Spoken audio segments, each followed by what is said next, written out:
ஆனால் அவரோட டெயில் டிபீஸை வச்சு அவர் சக்கரை யூஸ் பண்ணாமல் ப்ரோ அப்படின்னு கேட்டால் அது யூஸ் பண்ண முடியாது. ஒரு வேளை காரா அவரோட டெயில் டிபீஸை வச்சு அவர் சக்கரை எனர்ஜி யூஸ் பண்ண ஆரம்பித்தான்னா அந்த டெயில் டிபீஸ் பார்த்திங்கன்னா நம்ம காராவை கட்டுப்படுத்தி அந்த சாண்ட் வில்லேஜை அழிக்கிறதுக்கு நிறையா வாய்ப்பு இருக்குது.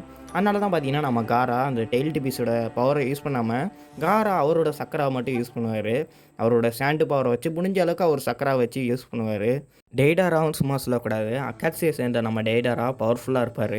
அக்காட்சியில் நம்ம டெய்டாரை சேர்த்ததே நம்ம இட்டாச்சி தான். இட்டாச்சிக்கே தெரியும் டெய்டாரா எந்த அளவுக்கு பவர்ஃபுல்லாக இருப்பாருன்னு. அதனால தான் டெய்டாராவை நம்ம அக்காட்சியில் இட்டாச்சி எப்படியாச்சும் சேர்த்துருப்பார் சண்டை போட்டு. அப்போ சேர்ந்தவர் தான் நம்ம டெய்டாரா. டெய்டாரோட பவர் பார்த்திங்கன்னா கிளே பாம்.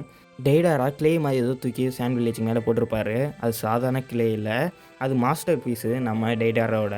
அது கோஸ்ட்டு கிளே பாம். அது தூக்கி போட்டால் பயங்கரமாக வெடிக்கும். ஆனால் நம்ம காரா அதை தடுத்திருப்பார். சாண்டு வில்லேஜுக்கு மேலே உழுவுறதுக்கு முன்னாடியே அந்த கிளே பாமை தடுத்திருப்பார் நம்ம காரா அவரோட ஸ்டாண்டை வச்சு.